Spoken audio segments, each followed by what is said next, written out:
ও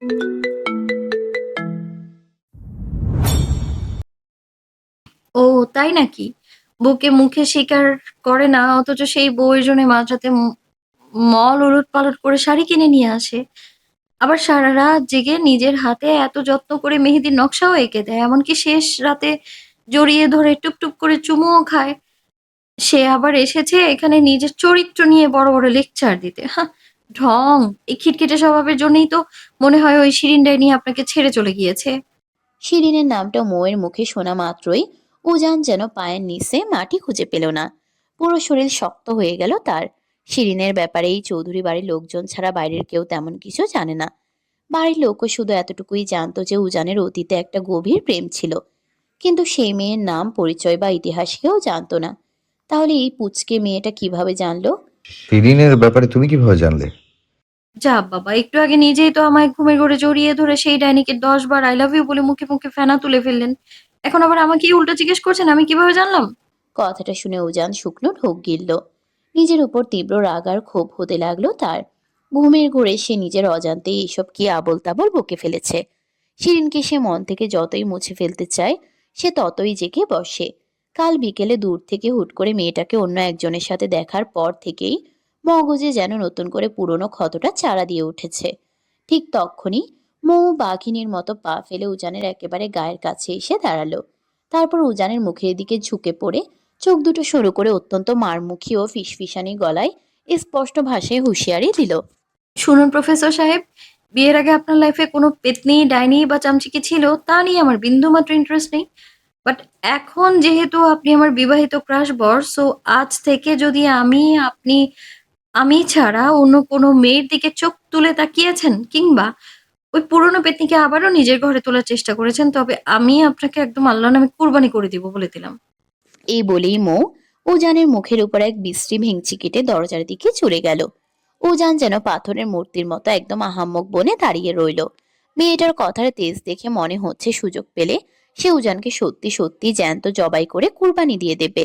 উজান যখন নিজের স্তব্ধতা কাটিয়ে ওঠার চেষ্টা করছে, ঠিক তখনই মৌ কোথা থেকে যেন দমকা হাওয়ার মতো আবার দৌড়ে ফিরে এলো।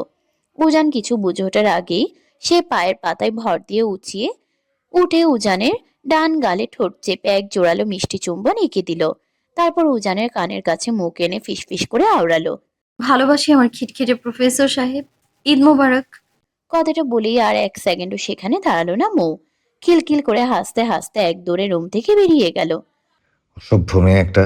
লাজ লজ্জা বলতে কিচ্ছু নেই তার ডিকশনারিতে। ইডিয়েট একটা, সুযোগ পাই মেরে তক্তা বানিয়ে ফেলবো একদম। মেরুন রঙের সেই চমৎকার জমকালো শাড়িটা পরিধান করে ছোট্ট ছোট্ট পা ফেলে ড্রয়িং রুমে এসে হাজির হয়েছে মৌ। বেনারসি শাড়িতে তাকে আজ সত্যিই কোনো পরীর মতো লাগছে। বাড়ির পুরুষ মানুষ আরিফুল চৌধুরী, আকবর চৌধুরী, ইফাত, আরিয়ান এবং উজান সহ সবাই ঈদের নামাজ শেষ করে এইমাত্র বাসায় ফিরেছে।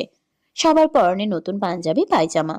মৌ ড্রয়িং রুমে ঢুকেই বিন্দুমাত্র লজ্জা না পেয়ে সবার আগে দৌড়ে গিয়ে শ্বশুর আরিফুল চৌধুরী থেকে শুরু করে একে একে সবাইকে নিচু হয়ে সালাম করলো এবং অত্যন্ত আদায় করে সবার কাছ থেকে মোটা অঙ্কের চকচকে করকরে সালামি লুফে নিল। এবার সে সোজা গিয়ে দাঁড়ালো উজানের সামনে। উজান তখন নিজের দুই জোড়া ভ্রুকুচকে মোয়ের এই মেরুন শাড়ি পরা রূপের দিকে তাকিয়ে অবচেতনে ভাবেই মনে মনে একটু মুচকি হাসলো। ঠিক তখনই মৌ তার সামনে নিজের ডান হাতটা পেতে বেশ কায়দা করে বলে উঠল। ঈদের সালামি দিন। উজান সালামির কথা শুনে কোনো পাত্তা না দিয়ে বেশ আরাম করে গিয়ে সোফাটায় পা ছড়িয়ে বসলো। মৌ ছাড়ার পাত্রী নয়, সেও ঠিক ছায়ার মতো সোফার পাশে গিয়ে তপ্ত দৃষ্টিতে চেয়ে রইল। কত? ৩৪,০০০। মৌয়ের মুখে এই আকাশচুম্বী অঙ্কের কথা শোনা মাত্রই উজানের চোখ জোড়া কপালে ওঠার উপক্রম হলো। সে সোফা থেকে প্রায় লাফিয়ে উঠে আকাশ কাঁপিয়ে চিৎকার দিয়ে উঠল। হোয়াট? টাকা কি ঘোড়ার পেছন দিয়ে বের হয় যে চাইলেই দিয়ে দেবো? উজানের এমন কিপটেমি মার্কা চিৎকার শুনে মৌ আর নিজের মুখ সামলাতে পারল না। সে নিজের কোমর দুই হাত দিয়ে ধরে তড়িৎ গতিতে উত্তর দিল। না, আপনার নিজের পেছন দিয়ে বের হয়। কথাটা মুখ থেকে বের হওয়া মাত্রই মৌয়ের নিজের হুঁশ ফিরল। সে দ্রুত নিজের দুহাত দিয়ে নিজের মুখটা শক্ত করে চেপে ধরল। মনে মনে নিজেকেই গালি দিল, ধুর ছাই, এই পোড়া মুখটাকে এক সেকেন্ডও চুপচাপ থাকতে পারে না। বাড়ির সবার সামনে এই নোংরা কথাটা না বললে কি পেটের ভাত হজম হতো না তার? এদিকে মৌয়ের এমন অভাবনীয় ও মারাত্মক ভাষার উত্তর শুনে ড্রয়িং রুমের উপস্থিত সবাই হো হো করে হাসির রোল পড়ে গেল। ইফাত আর আরিয়ান তো হাসতে হাসতে সোফা থেকে মেঝেতেই গড়িয়ে পড়ার দশা। বাড়ির সবার সামনে নিজের বউয়ের মুখে এমন অবাস্তব কথা শুনে উজানের ফর্সা মুখ এবার রাগে একেবারে বেগুনি হয়ে গেল। সে রাগী চোখে মোয়ের দিকে তাকাতেই মো চোরের মতো মুখ লুকিয়ে শাশুড়ির পেছনে গিয়ে আশ্রয় নিল। সবার হাসির রোল দেখে উজান নিজের মায়ের দিকে তাকিয়ে রাগে ক্ষোভে একেবারে বাঘের মতো গর্জন করে উঠল। দেখেছো আম্মু, তোমাদের এই পরম আদরের ফাজিল বৌমা কেমন ভাষায় কথা বলছে? এরপরেও কি তোমাদের মনে হয় যে এই বেয়াদব মেয়ের সাথে আমার একটুও ভালো ব্যবহার করা উচিত? আমার তো এখন মন চাইছে যে ওকে আমি... উজান রাগে ফুঁসতে ফুঁসতে যেই না মোয়ের দিকে এক পা দু পা করে এগিয়ে যেতে চাইল, ঠিক তখনই তার সামনে এসে দাঁড়ালো ইফাত। আরে হোপ শালা, তোর ঘরে এমন রূপবতী বউ থাকতে বিন্দুমাত্র কদর করিস না, সারাক্ষণ শুধু রাগ দেখাস। তোর যদি এতই অপছন্দ হয় তবে মৌকে আমায় দিয়ে দে। আমার নিজের বাপ তো আর সারা জীবনও আমাকে নিজে থেকে এভাবে ধরে বেঁধে বিয়ে করিয়ে দেবে না, তাই তোরটাই আমাকে দে। ইফাতের এমন রসাত্মক আর দুষ্টুমি মার্কা কথা শোনা মাত্রই উজান নিজের দাঁতে দাঁত চেপে এগিয়ে গেল। সে আচমকা ইফাতের পিঠের উপর সজোরে এক মোক্ষম কিল বসিয়ে দিল। শালা তোকে আমি রাতে দেখে নেব। ঘরে এত নতুন বউ রেখে তুই এই মাঝরাতে আমার রুমে আমার কাছে আসবি? সিরিয়াসলি, নাকি তোর মধ্যে ভেজাল আছে? হ্যাঁ, কথাটা বলি ইফাত আর এক সেকেন্ডও সেখানে দাঁড়ালো না।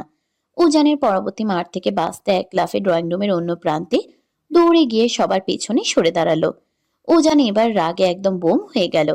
এই বাড়িতে এক মুহূর্ত থাকা মানেই নিজের সম্মান ধূলিসাৎ হওয়া। সে তীব্র ক্ষোভ নিয়ে যেই না ড্রয়িং রুম পার হয়ে সদর দরজার দিকে চলে যেতে চাইল, ঠিক তখনই মৌ চিলের মতো ডানা মেলে উজানের যাওয়ার পথ আটকে সোজা সামনে দাঁড়িয়ে পড়ল। সে নিজের ডান হাতটা উজানের সামনে পেতে বলে, সালামিটা দিয়ে যান। উজান নিজের ক্ষিপ্ত তপ্ত দৃষ্টি দিয়ে মৌয়ের দিকে তাকালো, যেন চাউনি দিয়ে মেয়েটাকে পুড়িয়ে ছাই করে দেবে। তবুও মৌয়ের সেদিকে বিন্দুমাত্র ভ্রুক্ষেপ নেই। সে নিজের বড় বড় হরিণী চোখ দুটো মেলে একদম নিষ্পাপ বাচ্চার মতো ফ্যাল ফ্যাল করে উজানের মুখের দিকে তাকিয়ে হাত বাড়িয়েই রইল। মৌয়ের এমন নাছোড়বান্দা রূপ দেখে উজানের ঠোঁটের কোণে এবার এক চরম বাঁকা ও রহস্যময় হাসি ফুটে উঠল। সে অত্যন্ত ধীরস্থির ভাবে নিজের প্যান্টের পকেটে হাত ঢুকিয়ে কিছু একটা খুঁজল। তারপর অত্যন্ত ভাব নিয়ে পকেট থেকে একটা 2 টাকার নোট বের করে মৌয়ের হাতের মুঠোয় শক্ত করে গুজে দিল। নোটটা গুজে দিয়েই উজান খানিকটা নিচু হয়ে মৌয়ের কানের একদম কাছে মুখ এনে ফিসফিসানি স্বরে আওড়ালো, লিসেন পুচকি মেয়ে, উজান চৌধুরী তার বাপের জন্মে কোনোদিন এত বড় অঙ্কের টাকা কাউকে ফ্রিতে সালামি দেয়নি, কিন্তু আজ তোমাকে দিল। এবার নিশ্চয়ই বুঝতে পারছো তুমি কতটা স্পেশাল। মৌ নিজের হাতের ওই 2 টাকার নোটটার দিকে একবার তাকালো, আর একবার উজানের দেমাগী মুখের দিকে তাকালো। তার খুশিতে ডকমক করা মুখটা মুহূর্তের মধ্যে তপ্ত হয়ে উঠল। কি বলেন? খাটাস লোক একটা। আপনি কি এই 2 টাকা আমায় ভিক্ষা দিচ্ছেন? লাইক সিরিয়াসলি, এটা তোমার কাছে ভিক্ষা মনে হয়? তুমি আমার আম্মুর অতি আদরের নতুন বৌমা, তাই তোমাকে স্পেশালি দিলাম। অন্য কেউ হলে তো আজ এক আনাও পেত না। উজানের এমন চরম কিপটেমি সহ্য করতে না পেরে মৌয়ের মাথার সমস্ত রক্ত এক নিমিষেই চড়ে গেল। সে আর নিজের রাগ সামলাতে পারল না। উজান কিছু বুঝোটার আগে মৌ নিজের হাতের আঙ্গুল দিয়ে উজানের শক্ত পেশিবহুল হাতের উপর শরীরের সমস্ত শক্তি খাটিয়ে এক মারাত্মক চিমটি কেটে দিল। উজান ব্যথায় কোকিয়ে ওঠার আগে মৌ রাগে ফুঁসতে ফুঁসতে পা দাপাতে দাপাতে হনহন করে সিঁড়ি বেয়ে উপরে চলে গেল। চৌধুরী বাড়ির পেছনের পুকুর ধারে শান বাঁধানো সিঁড়িতে বিশাল এক বকুল ফুল গাছের নিচে 2 হাঁটুতে মুখ গুজে গুটি সুটি মেরে বসে আছে মেহের। চারদিক থেকে ধেয়ে আসা বিকালের স্নিগ্ধ শীতল বাতাস বারবার এসে আলতো করে ছুঁয়ে যাচ্ছে তার শরীর। পিঠের উপর তার রেশমি কালো চুলগুলো সম্পূর্ণ মেলানো। বাতাসে সে অবাধ্য চুলগুলো উড়ে এসে বারবার তার মুখমণ্ডল এলোমেলো করে দিচ্ছে। আজ ঈদের খুশির দিনে আকাশের বুকটা মেঘাচ্ছন্ন না হলেও মেহেরের মনের আকাশটা আজ ভীষণ রকম মেঘে ঢাকা। চোখের কোণে জমে থাকা নোনা জলগুলো চিকচিক করে উঠছে। বুক চিরে আসা এক গভীর দীর্ঘশ্বাসের সাথে আপনা আপনি 2 ফোঁটা অশ্রু গাল বেয়ে গড়িয়ে পড়ল তার। ঠিক তখনই শুকনো পাতার উপর কারো পায়ের আওয়াজ আর জোরালো উপস্থিতি টের পেয়ে ধরফর করে উঠল মেহের। সে তড়িঘড়ি করে নিজের ওড়নার আঁচল দিয়ে চোখ দুটো মুছে নিয়ে চমকে পেছনে তাকালো। ইফাত কখন যে তার পেছনে এসে দাঁড়িয়েছে সে টেরই পায়নি। মেহের কিছু বুঝে ওঠার আগেই ইফাতের মুখে এক চিলতে চঞ্চল হাসি নিয়ে হুট করে মেহেরের একদম গা ঘেঁষে পাশে বসে পড়ল। ইফাতকে অতটা কাছাকাছি দেখে মেহেরের ভেতরটা ভয়ে কেঁপে উঠল। সে যখন নিজেকে সামলে নিয়ে সিঁড়ি থেকে ঝটপট উঠে চলে যেতে চাইল, ঠিক তখনই ইফাত বিদ্যুৎ গতিতে মেহেরের কবজিটা নিজের শক্ত হাতের মুঠোয় আঁকড়ে ধরল। ইফাতের সেই অনাকাঙ্ক্ষিত শক্ত হাতের স্পর্শে মুহূর্তের মধ্যে মেহেরের পুরো শরীরে একটা তীব্র ঝাঁকুনি দিয়ে উঠল। 5 বছর আগের এক ভয়ঙ্কর অতীত যেন এক পলকে তার চোখের সামনে ভেসে এলো। সে বিদ্যুৎ গতিতে মোচড় দিয়ে নিজেকে ইফাতের হাতের বাঁধন থেকে ছাড়িয়ে নেওয়ার জন্য ছটফট করে উঠল। কিন্তু ইফাতও এত সহজে ছাড়ার পাত্র নয়। সে মেহেরের ছটফটানি দেখে কবজির বাঁধনটা আরো কিছুটা শক্ত করে তাকে জোরপূর্বক নিজের পাশে বসিয়ে দিল। মেহেরের ফর্সা মুখটা এবার ভয়ে ও আতঙ্কে একদম ফ্যাকাশে হয়ে গেল। সে ইফাতের চোখের দিকে তাকানোর সাহসটুকু হারিয়ে কম্পিত ও মিনমিনে স্বরে আকুতি জানালো। ছাড়ুন আমাকে। I just want to know, but why? কেন ছাড়বো? ছাড়ুন প্লিজ। কেউ এভাবে দেখলে খারাপ ভাববে। I don't care. যে যাই বলুক তাতে ইফাত চৌধুরীর কিচ্ছু আসে যায় না। তার আগে বলো, তুমি কোন সাহসে এই ইফাত চৌধুরীকে এভাবে অ্যাভয়েড করে চলছো? হ্যাঁ, তুমি কি জানো আমার সাথে প্রেম করার জন্য কত শত রূপবতী মেয়ে দিনরাত পাগল হয়ে ঘুরে বেড়ায়? মেহের অনবরত ইফাতের শক্ত হাতের মুঠো থেকে নিজের হাতটা মোচড় দিয়ে ছাড়ানোর আপ্রাণ চেষ্টা করে যাচ্ছিল। কিন্তু ইফাতের পুরুষালী শক্তির সামনে তার এই ছোট্ট চেষ্টা কিছুতেই সফল হচ্ছিল না। এক পর্যায়ে নিজের সবটুকু চেষ্টা ব্যর্থ হতে দেখে মেহের সোজা ইফাতের চোখের দিকে তাকালো। তার চোখের সেই চঞ্চল চাউনি দেখে মেহেরের ঠোঁটের কোণে এক তীব্র তাচ্ছিল ও বিষাদের হাসি ফুটে উঠল। সে অত্যন্ত শীতল গলায় বলল, আমি আপনার পেছনে ঘুরে বেড়ানো সেসব সস্তা মেয়েদের কাতারে পড়ি না মিস্টার। আর আমি আপনাকে একটু অ্যাভয়েড করছি না, শুধু আপনার থেকে একটু দূরত্ব বজায় রেখে চলছি মাত্র। অবশ্য এই দূরত্ব বজায় রেখে চলার বুদ্ধিটা যদি আজ থেকে ঠিক 5 বছর আগে আমার মাথায় আসতো, তবে অন্তত আজ সমাজের কাছ থেকে এত জঘন্য অপবাদ বা উপাধি আমাকে উপহার পেতে হতো না। আর না চোখের সামনে আমার কলিজার টুকরো মা বাবাকে চিরকালের মতো হারাতে হতো। মেহেরের কথায় ভেতরে সে আকাশ সম গভীরতা আর তীব্র লুকানো কষ্টটা চঞ্চল প্রকৃতির ইফাত এক পলকে ঠিক বুঝে উঠতে পারল না। সে নিজের জোড়া ভ্রু কুঁচকে মেহেরের মলিন মুখের দিকে তাকিয়ে বিভ্রান্ত স্বরে জিজ্ঞেস করল, মানে কি বলতে চাইছো তুমি? 5 বছর আগে কি হয়েছিল? আপনি আমার কথার মানে বুঝবেন না, আর বোঝার দরকারও নেই। প্লিজ এবার অন্তত আমার হাতটা ছাড়ুন। মেহের কণ্ঠস্বর এবার ক্ষোভে কাঁপতে লাগলো। তবুও ইফাত ছাড়ল না। সে দৃঢ় গলায় বলল, তাহলে পুরো ব্যাপারটা আমাকে বুঝিয়ে দাও। ইফাত নিজের জেদ ধরে রাখলো। মেহেরের ভিতরে জমানো ক্ষোভ এবার আগ্নেয়গিরির মতো ফেটে পড়ল। সে এবার চরম রাগান্বিত ও কঠোর কণ্ঠে চিৎকার করে আওড়ালো, আপনাকে বললাম না আমার হাতটা ছাড়ুন। এক কথা কি কানে যায় না আপনার? কথাটি শেষ করেই মেহের নিজের সর্বশক্তি দিয়ে এক ঝামটা মেরে ইফাতের হাতের শক্ত বাঁধন থেকে নিজের হাতটা ছাড়িয়ে নিল। ইফাত হুট করে এমন ঝটকা পাওয়ায় হাতটা আলগা করে ফেলল। মেহের আর এক সেকেন্ডও সেই বকুল তলায় দাঁড়িয়ে রইল না। সে নিজের আঁচলটা হাতে দিয়ে চেপে ধরে চোখের অশ্রু মুছতে মুছতে অত্যন্ত দ্রুত পায়ে পুকুর পাড় থেকে বাড়ির ভেতরের দিকে চলে গেল। ইফাত সেই সিঁড়িতে বসে রইল। সে মেহেরের ওভাবে হন্তদন্ত হয়ে চলে যাওয়ার পথের দিকে তাকিয়ে নিজের এক হাত দিয়ে মাথা চুলকালো। তারপর আপন মনেই এক চিলতে অদ্ভুত ও মুগ্ধতার হাসি হাসলো।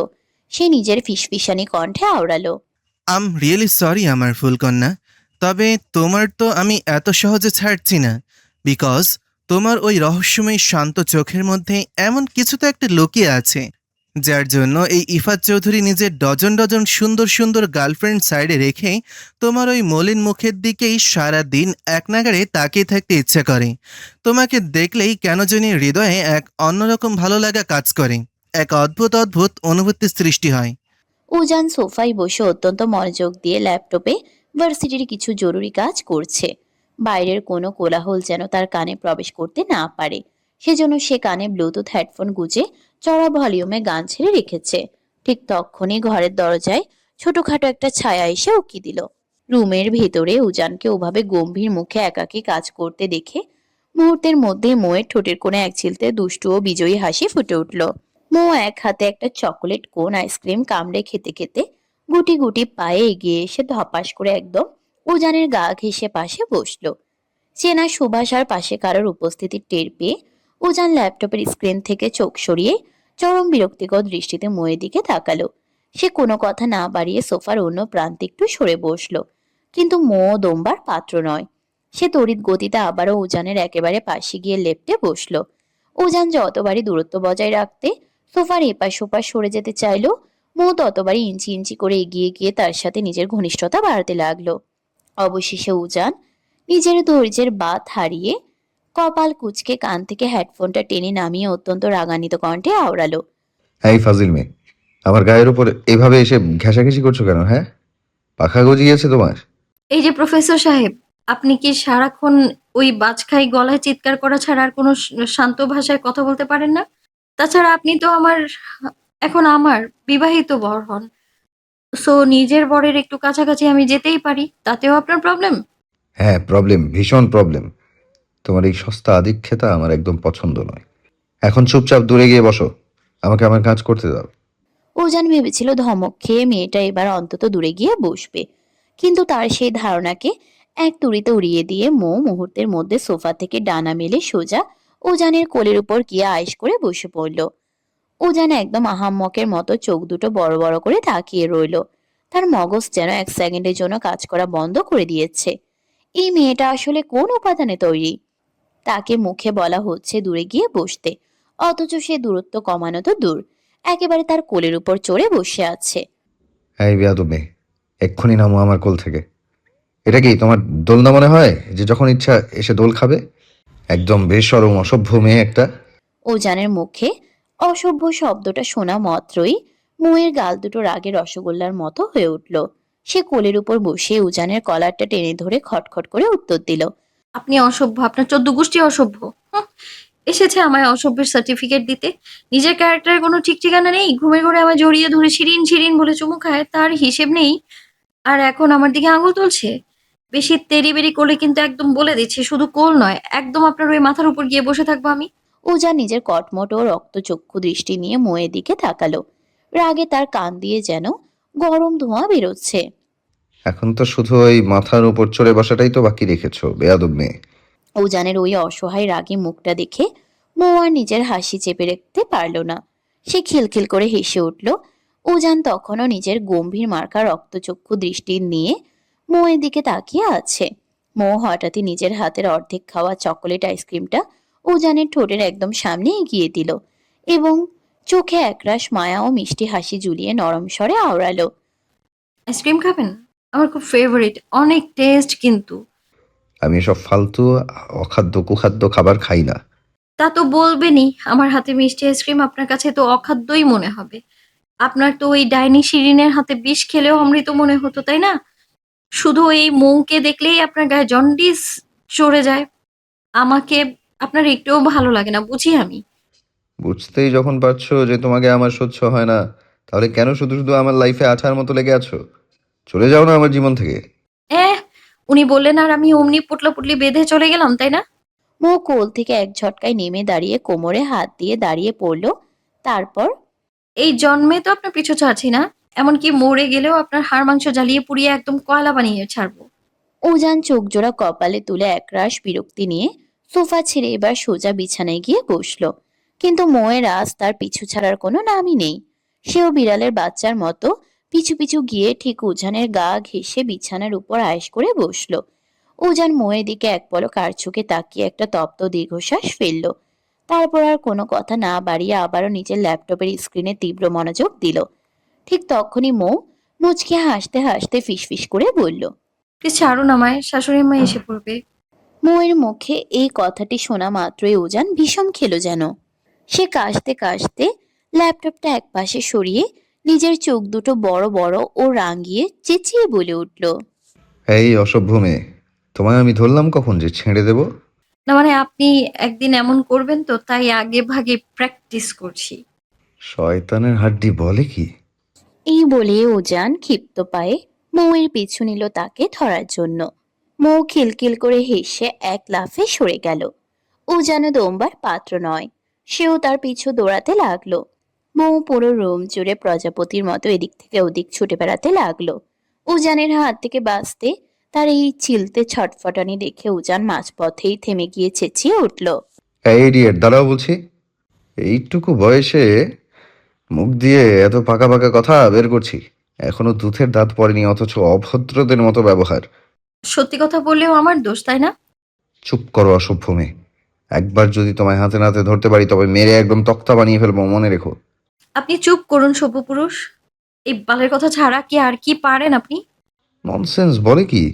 এমন বেয়াদব মেয়ে আমার কপালেই জুটতে হলো। হে মাবুদ, দয়া করে তুমি আমাকে নিজের কাছে তুলে নাও, হয়তো এই খচ্চর মেয়েটাকে তুলে নাও। কথাটা মুখ থেকে বের হওয়া মাত্রই উজান নিজেই কেমন যেন থতমত খেয়ে থেমে গেল। এদিকে মৌ দৌড়াতে দৌড়াতে মাঝপথেই থমকে দাঁড়িয়ে উজানের দিকে তাকিয়ে মুখটা বিশ্রীভাবে ভেঙালো। তারপর বিছানার অন্য পাশে গিয়ে দু হাতে নিজের কোমর শক্ত করে চেপে ধরে কর্কশ গলায় আওড়ালো। অন্যদের জামাই তার বউয়ের সাথে কত রোম্যান্স করে, অথচ আমার জামাই আমাকে দুই চোখে সহ্য করতে পারে না। আচ্ছা সত্যি করে বলুন তো, আপনার সিস্টেমে কোনো প্রবলেম টবলেম নেই তো আবার? নয়তো আমায় বারবার ওপরে তুলে নিতে কেন বলেন? হুম। উজানের জোড়া ভ্রু এবার কুঁচকে গেল। রাগে তার কপালের ও গলার শিরাগুলো স্পষ্ট ফুটে উঠেছে। এই মেয়েটা দিন দিন কতটা বেশরম আর অবাধ্য হয়ে যাচ্ছে। বয়সে সে মোয়ের চেয়ে বেশ অনেকটা বড়, অথচ মেয়েটার মনে সেই নিয়ে বিন্দুমাত্র ভয় বা সমীহ নেই। আচমকাই উজান আর কোনো কথা না বলে বাঘের মতো ক্ষিপ্ত গতিতে বিছানা পার হয়ে মৌকে ধরার জন্য ঝাঁপিয়ে পড়ল। মৌ বিপদ টের পেয়ে পালানোর জন্য যেই না উল্টো দিকে এক দৌড় দিতে চাইল, ঠিক তখনই উজানের শক্ত হাতের টানে ভারসাম্য হারিয়ে সে সোজা বিছানার উপর হুড়মুড় খেয়ে আছড়ে পড়ল। আর ঠিক একই সাথে নিজের শরীরে নিয়ন্ত্রণ হারিয়ে মৌয়ের ঠিক গায়ের উপরে গিয়ে আছড়ে পড়ল উজান। আকস্মিক এই পতনে তীব্র ভয় আর লজ্জায় মুহূর্তের মধ্যে নিজের চোখ মুখ খিচে বন্ধ করে নিল মৌ। আর ঠিক তখনই উজানের ঠোঁট দুটো গিয়ে সরাসরি স্পর্শ করলো মৌয়ের নরম ঠোঁটের কোল। মুহূর্তের মধ্যেই মৌ যেন স্তব্ধ হয়ে গেল। তার সারা শরীরের ভেতর এক তীব্র অদ্ভুত ও অচেনা শিহরণ বিদ্যুৎ বেগে বয়ে গেল। সে নিজের দু হাত দিয়ে বেডশিট শক্ত করে খামচে ধরল। তার বুকের ভেতরের হৃৎপিণ্ডটা যেন আজ খাঁচা ভেঙে বেরিয়ে আসার জন্য পাগলের মতো লাফাচ্ছে। এদিকে উজান নিজের ঠোঁটে মোয়ের উষ্ণ ছোঁয়া পেতেই কেমন যেন অবশ হয়ে গেল। মোয়ের ওই আকুল ভীতু আর লালচে হয়ে যাওয়া মুখটার দিকে তাকিয়ে উজান যেন এক পলকে অন্য কোনো এক চেনা অচেনা মায়াবী জগতে হারিয়ে গেল। সে পলক্ষে স্থির দৃষ্টিতে তাকিয়ে রইল মোয়ের মুখের দিকে। তার গভীর চোখ জোড়া হুট করে আটকে গেল মুয়ের ঠোঁটের ঠিক কোনায় থাকা ছোট কুচকুচে কালো তিলটার উপর। আবছা আলোয় তিলটা মেয়েটার মায়াবী মুখে বড্ড বেশি মানিয়েছে। উজান যুক্তির খাতিরে নিজেকে সরিয়ে নিতে চাইল, কিন্তু তার অবাধ্য মন ও শরীর যেন বারবার এই মায়াবিনীর দিকেই তীব্রভাবে আসক্ত হয়ে পড়ছে। এক অদ্ভুত অনুভূতিতে তার ভেতরটা তোলপাড় হতে লাগলো। যে মেয়েটা সারাদিন তাকে জ্বালিয়ে শেষ করে ফেলে, ঠিক এই মুহূর্তে তাকে পৃথিবীর শ্রেষ্ঠ শান্ত ও পবিত্র মায়াবিনী বলে মনে হচ্ছে উজানের। ঠিক তখনই নীরবতা ভেঙে মোয়ের চোখের পাতা দুটো ধীরে ধীরে খুলে গেল এবং উজানের কানের কাছে অত্যন্ত ফিসফিসানি ও ভেজা গলায় ভেসে এলো। ভালোবেসে ফেলেন নাকি মিস্টার প্রফেসর? মোয়ের এই চপল কথায় মুহূর্তের মধ্যে ঘোর কাটলো উজানের। সে তীব্রভাবে হকচকিয়ে উঠে শটান বিছানার উপর দাঁড়িয়ে পড়ল। নিজেকে দ্রুত সামলে নিয়ে সে যখনই রুম ছেড়ে দূরে সরে যেতে চাইল, ঠিক তখনই বিদ্যুৎ গতিতে মৌ বিছানা থেকে উঠে উজানের হাতটা শক্ত করে টেনে ধরল। উজান কিছু বুঝে ওঠার আগেই মৌ তাকে এক ঝটকায় ধাক্কা দিয়ে বিছানার উপরে ফেলে দিল এবং বিদ্যুৎ গতিতে নিজে উজানের শক্ত বুকের উপর আয়েশ করে উঠে বসলো। উজান নিচে শুয়ে থেকে মৌকে বারণ করার জন্য কিছু একটা বলতে চাইলো, কিন্তু তার মুখ দিয়ে কোনো শব্দ বের হলো না। সে যেন আবারও এক গভীর ঘোরের গোলক ধাঁধায় আটকে গেছে। মৌ নিজের ঠোঁটের কোণে এক চেলতে মিষ্টি ও বিজয়ী হাসি ঝুলিয়ে উজানের মুখের দিকে খানিকটা ঝুঁকে এলো। অত্যন্ত নরম ও দাবিদার কণ্ঠে শুধালো। প্রফেসর সাহেব, কবে বউ হব আমি আপনার? মৌয়ের কথাগুলো স্পষ্ট শুনতে পেল উজান, কিন্তু তার শরীরে কোনো প্রতিক্রিয়া দেখানোর ক্ষমতা রইল না। সে আগের মতোই অপলক মুগ্ধ দৃষ্টিতে মৌয়ের চোখের দিকে তাকিয়ে রইল। মৌ এবার নিজের হাতটা বাড়িয়ে উজানের কপালে পরম মমতায় ধীরে ধীরে স্পর্শ করল এবং সেখানে নিজের উষ্ণ ঠোঁট দুটো ছুঁয়ে দিল। তারপর নিজের ছোট্ট ও নরম আঙ্গুলগুলো দিয়ে উজানের পরিপাটি করে আঁচড়ানো চুলগুলো এলোমেলো করে দিয়ে এক চিলতে ম্লান হাসলো। অত্যন্ত নিচু ও আকুল স্বরে সে বলতে লাগলো। আমি আপনার লক্ষ্মী বউটা হতে চাই প্রফেসর সাহেব। জানেন প্রফেসর সাহেব, আমি জীবনে কখনো এত বেহায়া হইনি যতটা প্রতিদিন আপনার বেলায় হচ্ছি। যে মৌ একসময় বন্ধুদের আড্ডায় বুক ফুলিয়ে সবাইকে বলতো সে নিজের চেয়ে বেশি গুরুত্ব জীবনে ও কখনোই কাউকে দেবে না, কাউকে নিজের চেয়ে বেশি ভালোবাসবে না। অথচ আজ দেখেন, আমার পুরো জীবন, আমার বেঁচে থাকার একমাত্র ভরসা আর শেষ আশ্রয়স্থল আপনি নিজে হয়ে দাঁড়িয়েছেন। ময়ের চোখ দুটো এবার কানায় কানায় ভরে উঠল। সে উজানের শার্টের বোতামটা নিজের আঙ্গুলে জড়াতে জড়াতে আরো ভাঙা গলায় বলল। খুব ইচ্ছে হয় জানেন, আপনার ওই গম্ভীর মুখ থেকে অন্তত একটা বারের জন্য হলেও ভালোবাসি শব্দটা শুনতে। সেই আশায় প্রতিদিন আমার বুকটা ছটফট করে, কিন্তু দিন শেষে আপনার ডিকশনারিতে আমার জন্য শুধু এক এক মস্ত বড় শূন্যতা। যদি কখনো দেখেন আমি মৃত্যুর মুখোমুখি দাঁড়িয়ে আছি, আমার শেষ নিঃশ্বাসটুকু চলার অপেক্ষায় আছে, তখন আপনি শুধু আমায় শক্ত করে নিজের বুকে জড়িয়ে ধরে একটা বার বলবেন ভালোবাসি মৌ। দেখবেন এই বেহায়া মেয়েটা শুধুমাত্র আপনার ওই ভালোবাসার লোভে আবারও আপনার কাছে ফিরে আসবে। এই বেহায়া মেয়েটা শুধু আপনাকেই চায়, একদম পুরোপুরি নিজের করে চায়, যেখানে মৌ ব্যতীত অন্য কেউ আপনার প্রতি বিন্দুমাত্র অধিকার ফলাতে আসবে না। ভালোবাসি প্রফেসর সাহেব, ভীষণ ভীষণ ভীষণ ভালোবাসি আমি আপনাকে। উজান তখনও আগের মতোই নিথর দৃষ্টিতে মোয়ের দিকে তাকিয়ে রইল। এতকাল এই মেয়েটা প্রতিটা বাচ্চামো আর পাগলামিতে সে ভীষণ বিরক্ত হতো। তার প্রতিটা কথা তার কানে কর্কশ শোনাতো। অথচ আজ কেন জানি তার একটুও বিরক্তি লাগলো না, বরং তার অবাধ্য মন বলছিল এই বেহায়া মেয়েটার চোখের দিকে তাকিয়ে এভাবেই পুরোটা জীবন পার করে দেওয়া যায়। পর মুহূর্তেই উজান নিজের ভেতরের প্রবল পুরুষালী ঘোর কাটিয়ে উঠল। সে মৌকে আলতো করে নিজের বুক থেকে নামিয়ে বিছানার উপর সোজা করে বসালো এবং নিজে তার একদম মুখোমুখি বসলো। মৌয়ের অশ্রু সজল চোখের দিকে সরাসরি নিজের স্থির চোখ রেখে অত্যন্ত দৃঢ় ও গম্ভীর কণ্ঠে আওড়ালো। শোনো মেয়ে, ভালোবাসা কোনো ছেলে খেলা বা পুতুল খেলার নাম নয়। তুমি এখনো বড্ড ছোট, ইম্যাচিওর। তাই তুমি ভালোবাসার আসল নির্মম মানে জানো না। ভালোবাসা মানে হলো নিজের সাজানো সুন্দর জীবনটাকে নিজের হাতে ধ্বংস করা। আর একবার যদি সেই জীবনের সুতো কেটে ধ্বংসের মুখে পড়ে যাও, তবে দুনিয়ার কোনো শক্তি তোমাকে আর টেনে তুলতে পারবে না। মৌ নিজের চোখের কোণের অশ্রুটা হাতের উল্টো পিঠ দিয়ে মুছে নিল। তারপর উজানের চোখের দিকে তাকিয়ে তীব্র আকুতি নিয়ে ঢুকরে কেঁদে ওঠে। তবু আমি আপনার দেয়া সেই ধ্বংসটুকুই নিজের জীবনে চাই প্রফেসর সাহেব। আপনার ভালোবাসায় ধ্বংস হতেও আমার বিন্দুমাত্র আপত্তি নেই। উজান তার গভীর দৃষ্টি দিয়ে মৌয়ের ওই অশ্রু সজল ও জেদি মুখের দিকে তাকিয়ে রইল। তারপর বুক চিরে এক ভারী দীর্ঘশ্বাস ফেলল। এই অবুঝ মেয়েটাকে সে কিছুতেই জীবনের কঠিন সমীকরণগুলো বুঝিয়ে উঠতে পারে না। সে যতই মৌকে দূরে ঠেলে দিতে চায়, মেয়েটা যেন ততটাই তীব্র এক মায়াবী আকর্ষণে তার জীবনের কেন্দ্রবিন্দু হয়ে উঠতে চাইছে। উজানার কথা বাড়িয়ে বিতর্ক দীর্ঘায়িত করতে চাইল না। সে কিছুটা অতিষ্ঠ হয়ে বড় বড় শ্বাস ফেলে বিছানা থেকে উঠে দাঁড়ালো এবং আবারও সোফায় গিয়ে নিজের ল্যাপটপের দিকে মনোযোগ দিল। তবে এবার মৌ আর উজানকে একটুও বিরক্ত করতে গেল না। সে শান্ত হয়ে বিছানার উপর দুহাঁটু মুড়ে বসে এক হাত গালে দিয়ে অপলক চোখে সোফায় বসা উজানকে দেখতে লাগলো। তার চোখে তখন একরাশ মুগ্ধতা আর দাবিহীন ভালোবাসা। এদিকে ল্যাপটপের স্ক্রিনে কোডিং আর ভার্সিটির কাজের ফাঁকে ফাঁকে উজানও বারবার আর চোখে বিছানার দিকে তাকাচ্ছিল। প্রতিবারই সে দেখছিল মেয়েটা একটুও নড়চড় না করে চাতক পাখির মতো তার দিকেই চেয়ে আছে। এভাবেই কেটে গেল প্রায় ঘন্টা দুয়েক। ঘড়ির কাঁটা যখন রাত 12টা, তখন উজান কাজ শেষ করে ল্যাপটপটা অফ করলো। সে মোয়ের দিকে তাকিয়ে দেখলো মেয়েটা এখনো ঘুমায়নি, বিছানায় একাকী এপাশ ওপাশ করছে। মৌ কেন এমন ঘুমানোর জন্য ছটফট করছে আর কেনই বা সে একা ঘুমাতে পারছে না, তার কারণ উজান চৌধুরী খুব ভালো করেই জানে। উজান নিজের ঠোঁটের কোণে এক চিলতে নিঃশব্দ হাসি ফুটিয়ে সোফা থেকে উঠে দাঁড়ালো। তারপর ধীর পায়ে বিছানার দিকে এগিয়ে গিয়ে মৌয়ের পাশে ধপাস করে শুয়ে পড়ল। মৌ কিছু বুঝে ওঠার আগেই উজান নিজের এক জোরালো ও শক্ত হাত বাড়িয়ে মৌকে টেনে সরাসরি নিজের চওড়া বুকের মাঝে নিয়ে এলো। বুকের মাঝে চেনা উষ্ণতা আর উজানের শরীরের ঘ্রাণ পাওয়া মাত্রই মৌয়ের সমস্ত ক্লান্তি যেন এক নিমিষেই কর্পূরের মতো উড়ে গেল। সে একটুও দ্বিধা না করে মুহূর্তের মধ্যেই উজানের শক্ত বুকে নিজের নরম মুখটা গুজে দিল। আসলে কাউকে জড়িয়ে ধরে ঘুমানোটা মৌয়ের বহুদিনের পুরনো অভ্যাস। চৌধুরী বাড়িতে আসার আগে নিজের বাসায় সে সবসময় মেহেরকে এভাবে জড়িয়ে ধরে ঘুমাতো। আর আজ এই চৌধুরী বাড়িতে এসে উজান চৌধুরী নামক এই খিটখিটে মানুষটা খুব অল্প দিনেই তার বেঁচে থাকার প্রধান অভ্যাসে পরিণত হয়েছে। মৌ উজানের বুকে মুখ রেখেই নিজের ছোট্ট ভেজা গলায় অত্যন্ত আদুরে সুরে ফিস ফিস করে বলল। আপনি অনেক ভালো প্রফেসর সাহেব। Love you. কথাটা শেষ করতে করতেই মৌয়ের চোখের পাতা দুটো এক অদ্ভুত শান্তিতেও ঘুমে বুঝে এলো। উজানের বুকে নিরাপদ আশ্রয়ে সে নিমিষেই গভীর ঘুমে দেশে তলিয়ে গেল।